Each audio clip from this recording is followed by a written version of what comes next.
Occasion ఏదైనా location ఎక్కడైనా తెలుగువారి వేడుక అంటే ఆలివ్ మిఠాయి ఉండాల్సిందే. మిఠాయి అంటే ఆలివ్. పాకిస్తాన్ పాలిట కాళరాత్రి భారతదేశానికి శివరాత్రి ఎవరు ఊహించని విధంగా, ఎందుకంటే దేశవ్యాప్తంగా మాక్ డ్రిల్స్ జరుగుతాయనేటువంటి ప్రకటన చేయడం 7వ తేదీన కీలకమైనటువంటి 244 ప్రాంతాలకు సంబంధించినటువంటి లిస్టు ఆయా రాష్ట్రాలకి కేంద్ర ప్రభుత్వం అలర్ట్ ఇచ్చినటువంటి నేపథ్యంలో 7 తర్వాత లేదా 9 తర్వాత ఏదైనా అటాక్స్ జరగవచ్చు అనేటువంటి అంచనాలు ఉన్నాయి. ఎవరు ఊహించని విధంగా భారత్ సర్జికల్ స్ట్రైక్స్ తరహాలోనే మిసైల్ స్ట్రైక్స్ని ఈసారి ప్రయోగించింది. పాకిస్తాన్లో 9 ప్రాంతాలపైన ఫోకస్ చేసి అక్కడ ఉన్నటువంటి టార్గెట్స్ని నేలమట్టం చేసింది. అసలు ఈ 9 ప్రాంతాలని ఎంచుకోవడానికి కారణం ఏంటి? అంతర్జాతీయంగా ఏ సమస్యలు రావనేటువంటి ధీమాతో భారత ప్రభుత్వం తొలిసారిగా సాయిల్ టు సాయిల్ అంటే surface to surface missile attacks చేసిందనేటువంటి మాట చెబుతున్నారు. అధికారికంగా దాడులకు సంబంధించినటువంటి ధృవీకరణని చేసినప్పటికీ కేంద్ర ప్రభుత్వం చేసింది, రక్షణ శాఖ చేసింది, అలానే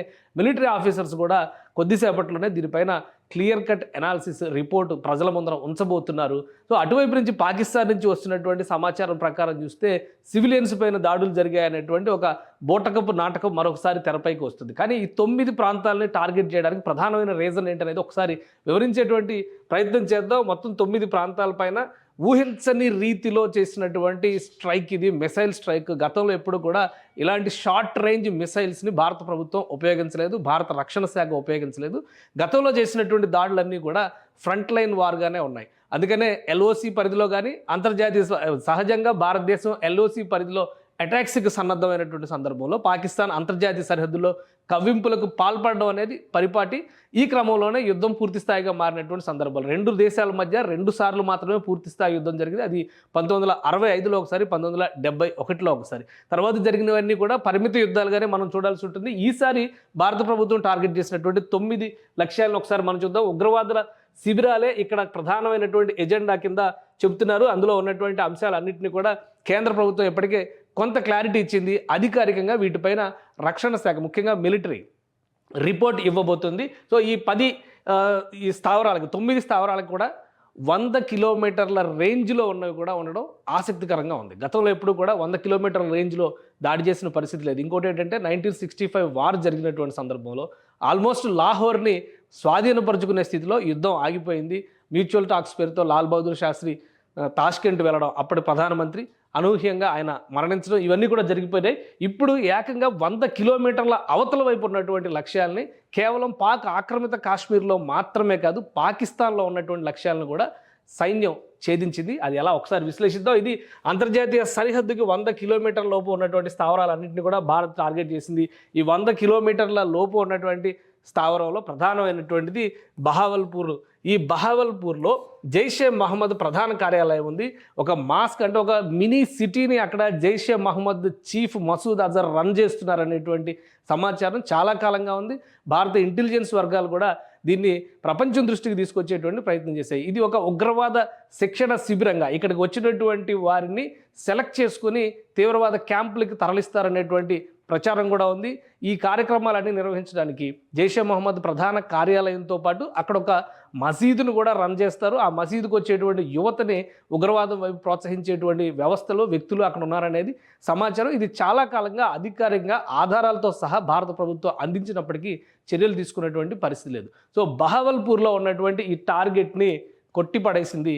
ఎక్కడైతే జైషే మహమ్మద్ కార్యాలయం ఉందో అక్కడే టార్గెటెడ్గా కంప్లీట్గా అది కొలాప్స్ అయ్యే విధంగా ఆర్మీ ఈ స్ట్రైక్స్ చేసింది. సో ఇది మేజర్ టార్గెట్ కింద మనం చూడాల్సి ఉంటుంది. జైషే మహమ్మద్ మసూద్ అజర్ అనగానే ఒక విషయం అందరికీ గుర్తుకొస్తుంది. IC-814 హైజాక్ 1999లో అటల్ బిహారీ వాజ్పేయి ప్రభుత్వం అధికారంలో ఉన్న సందర్భంలో జరిగినటువంటి హైజాక్. ఇటీవల దీనిపైన ఒక మినీ సిరీస్ కూడా వచ్చింది. ఆ హైజాక్ సందర్భంగా విడుదలైనటువంటి భారతదేశంలో ఉన్న ఖైదీనే మసూద్ అజర్. అప్పటి నుంచి కూడా అనేక రకాలుగా భారతదేశాన్ని ఇబ్బందులు పెడుతున్నటువంటి వ్యక్తి. ఇప్పుడు అతని స్థితిగతి ఏంటి? ఒకవేళ అదే స్థావరంలో కనుక ఉంటే నేలమట్టమైనటువంటి శిథిలాల కింద అతని శరీరం దొరుకుతుందా అనేటువంటి అంశం పైన కూడా ఆసక్తి నెలకొని ఉంది. సో 100 కిలోమీటర్ల రేంజ్లో ఇది ఒక కీలకమైనటువంటి అనుకుంటే, మిగతా అన్నీ కూడా కాశ్మీర్లో ఆక్రమిత కాశ్మీర్లో ఉన్నటువంటి ప్రాంతాలు ఎల్ఓసికి సమీపంగా ఉన్నటువంటి ప్రాంతాలు. అందులో మురిడ్కే ఒకటి, సాంబా ఎదురుగా ఉన్న సరిహద్దు ఇది 30 కిలోమీటర్ల దూరంలో ఉంటుంది. ఇక్కడ లష్కరే తోయిబా క్యాంపులు నిర్వహిస్తుంది. లష్కరే తోయిబాతో పాటు అనేక సంస్థలు, హిజ్బుల్ ముజాహిదీన్ లాంటి సంస్థలు, ఇటువంటివన్నీ కూడా ఈ ప్రాంతాల్లో రకరకాల క్యాంపులు నిర్వహిస్తూ ఉంటే ఒక్కదానికి ఒక్క పేరుంది. సో ఇక్కడ మురిడ్కే సాంబా దగ్గర నిర్వహించేటువంటి క్యాంపులు చూస్తే కనుక ఇది లష్కరే నిర్వహించేటువంటి క్యాంపు సరిహద్దు కేవలం 30 కిలోమీటర్ల దూరంలో ఉంటుంది. పూర్తిగా నేలమట్టమైనట్టుగా సమాచారం ఉంది. ఇక నియంత్రణ రేఖ దగ్గర పూంచ్ సెక్టర్, ఇవన్నీ కూడా కాశ్మీర్, జమ్మూ కాశ్మీర్లో ఉన్నటువంటి ప్రాంతాలు. దానికి ఎంత సమీపంలో, ఎంత డిస్టెన్స్లో ఉన్నాయనేటువంటి డేటా వచ్చింది మనకి. సో 35 కిలోమీటర్ల డిస్టెన్స్లో ఉంది గుల్పూర్. ఇక్కడ కూడా ఒక ఉగ్రవాద శిక్షణ శిబిరం నడుస్తుంది. సో దీనిపైన కూడా అటాక్ జరిగింది. ఈ అటాక్ తర్వాత ఈ శిబిరాలన్నీ కూడా నేలమట్టమైన. ఇక పాక్ ఆక్రమిత కాశ్మీర్లో ఉన్నటువంటి తంగ్తర్ సెక్టార్ లోపల, అంటే ఇది ఆక్రమిత కాశ్మీర్లో ఉన్నటువంటి తంగ్తర్ సెక్టార్ 30 కిలోమీటర్ల పరిధిలో వస్తుంది. సవాయ్ అనేటువంటి ప్రాంతంలో లష్కరే క్యాంప్ నిర్వహిస్తుంది. ప్రధానంగా చూస్తే లష్కరే క్యాంపులు, హిజ్బుల్ ముజాహిదీన్కి సంబంధించినటువంటి క్యాంపులు, జైషే మహమ్మద్కి సంబంధించినటువంటి క్యాంపులే ఎక్కువగా ఉన్నాయి. వీళ్ళు రకరకాల మారుపేర్లతో, ఇప్పుడు లష్కరే తోయిబాకి సంబంధించి మొన్నే ఉగ్రదాడి జరిగినటువంటి సందర్భంలో పెహల్గాం దాడికి సంబంధించి ఒక ప్రకటన కూడా వచ్చింది. మనకు అందరికీ తెలిసినటువంటి ప్రకటన. అది ఫ్రంట్ లైన్ ఆర్గనైజేషన్గా పనిచేస్తూ అక్కడ జమ్మూ కాశ్మీర్లో పోరాటం చేసినటువంటి స్వాతంత్ర సమరయోధులుగా చిత్రీకరించేటువంటి ప్రయత్నం జరుగుతుంది. సో అదే తరహాలో మిగతా ప్రాంతాల్లో ఉన్నటువంటివన్నీ కూడా. ఇంకా జేఎం లాంచ్ ప్యాడ్, ఇది బిలాల్ క్యాంప్ అని చెప్పని, ఇది కూడా ఉగ్రవాద శిబిరాన్ని నిర్వహిస్తారు.